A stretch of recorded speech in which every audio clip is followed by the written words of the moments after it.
This dude was born in 1890. When he grew up, he escaped to France where he became communist. He traveled around the world for a while and then came back to Vietnam. He fought the French, then the Japanese, then the French again, and managed to get his country split into two. After the Second World War, America and the Soviet Union had a lot of beef. But look at a poorly new, independent, non-industrial country. What a perfect place for communism. America wanted to flex its muscles on the Soviets, so they sent military aid and advisors to South Vietnam.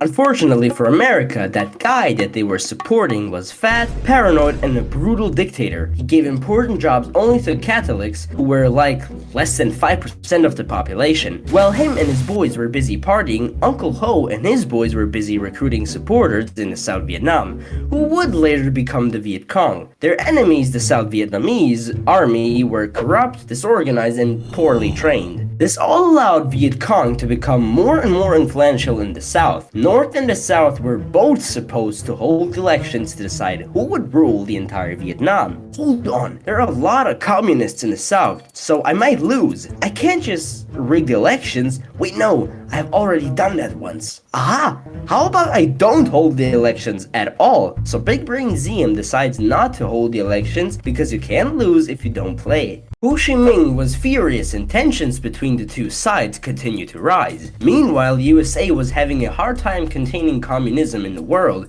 and they lost half of Europe and China to it, so they couldn't afford for one more country to fall to communism. JFK didn't really want to send troops to Vietnam, but his advisors were like, come on dude, just send some troops. So he sent some troops, but not too much, and then he got assassinated. You know who else got assassinated? Our good old friend Ziem. People were tired of him oppressing Buddhists, so they killed him and the CIA just ignored it. In fact, he was oppressing Buddhists so hard that one monk literally burned himself to death in protest. North used this instability to their advantage, and with the help of Soviets, Viet Cong soldiers were able to just chill in the South. US President Lyndon B. Johnson was furious and he went full-on freedom mode, increasing the aid of Vietnam and sending more modern equipment. He really wanted to send troops to there and he just needed a perfect excuse. What a nice day at work. Yeah, what is that? As it turns out, US ship was attacked by a Vietnamese speedboat. The ship fired warning shots at boats, but they thought it was an attack, so they fired back. Thankfully for Americans, no one was hurt, but Uncle Sam was not happy. A couple days later, another attack was reported. False alarm, Mr. President. We were not actually attacked. It was just the bad weather. You didn't use this to go to war, didn't you? USA was not at war, and there was no going back now. We're gonna show these communists the might of the United States. What the hell are you doing? As it turns out, the Americans were not ready for the thick jungle and the guerrilla tactic of the enemy. Viet Cong used thick jungle as protection and were able to relocate from one place to another easily because they knew the terrain really well. You can only imagine how it felt for some random teenager who's never left New York City in his life to fight in the jungles of Vietnam. US decides to use more explosive strategies. Literally, Johnson began Operation Rolling Thunder, in which USA bombed the living hell out of the North Vietnam. Meanwhile, in the South, Viet Cong was causing severe damage to the Americans. Whenever Americans captured some territory, Viet Cong would simply leave and come back when the Americans left. Hey Timmy, let's go for a walk. Okay. Oh, what the hell? It's safe to say that America was not doing so good, but Johnson had a trick up his sleeve. Lies. Number of the reported killed Viet Cong soldiers were increased, while American casualties were decreased. Okay, so how many enemies we killed in the battle? About 44,000? Okay. No, just 44, whatever. And how many of our soldiers died? About one soldier. What a glorious victory for America. It didn't help that the Viet Cong soldiers knew how to make very effective booby traps. Although they look goofy to you now, trust me, you wouldn't be laughing if a log hit you in the face. In addition to that, Viet Cong soldiers made a complex system of underground tunnels that even the best Minecraft YouTuber would be jealous of. Soldiers were getting more and more demoralized by the day. In a sign of protests, many soldiers put infamous graffiti on their helmets. In the act of desperation, Washington decided to use chemical weapons called Agent Orange. They were were largely effective in destroying the jungle and the lives of millions. But this still wasn't enough to raise the morale of the soldiers, and too many war looked unwinnable and they just wanted to go home. Do you want to watch war on your TV? No? Well, now you can. Yes, this was the first war you could watch from home, and people weren't so happy about what they were seeing, and the lies that government was telling the Americans were now exposed. People in outrage decided to protest, and it even led to 4 students being killed in Kent State University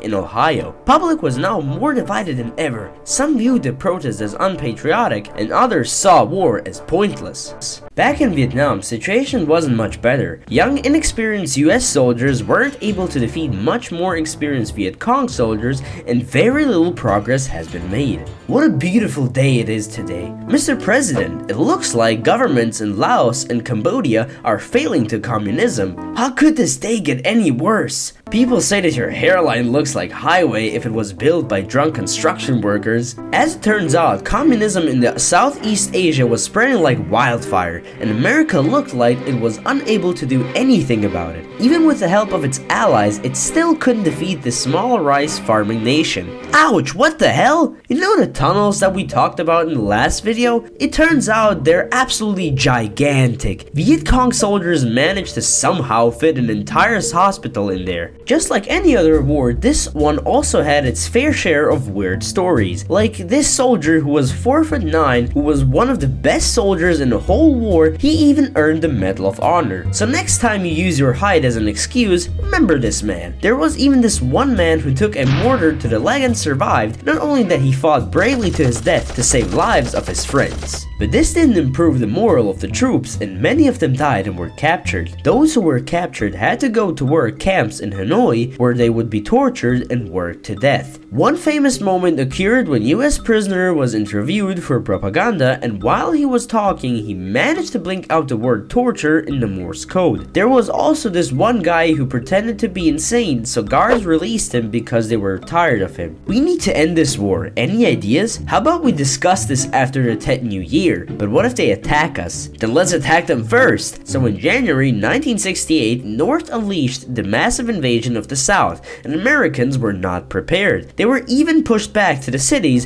where they were actually better than the Viet Cong because they knew how to fight in the cities. Somehow, against all odds, South managed to hold off the North. Back in America, people were angrier than ever, and because he couldn't handle the hate, Johnson announced that he won't run for the re-election. People saw that young Americans were dying for nothing, and they needed a new president who would end the war, and that man was no one other than Richard Nixon. So he immediately went to a negotiating table to try to end the war, and nothing. He couldn't secure peace with North Vietnam, so the bombing and the needless dying continued. Now both sides were in a bit of a stalemate, and it looked like nobody can win this. So America had to ask itself some really deep questions like, is this fight for liberty really worth the suffering? Should we bomb innocent people to protect them? And am I doing this because it is right, or because I love control? Apparently, they didn't figure the answers to these questions, because they bombed the living hell out of millions of people in Laos and Cambodia. Nixon then introduced a process called Vietnamization, where he would pull the troops out of Vietnam while also giving aid to South Vietnam. A couple years later in Paris, Nixon and Uncle Ho reached a peace deal, and the border remained unchanged. You promise you won't attack the South, do you? Yes, I promise. Okay, then we're off. Bye.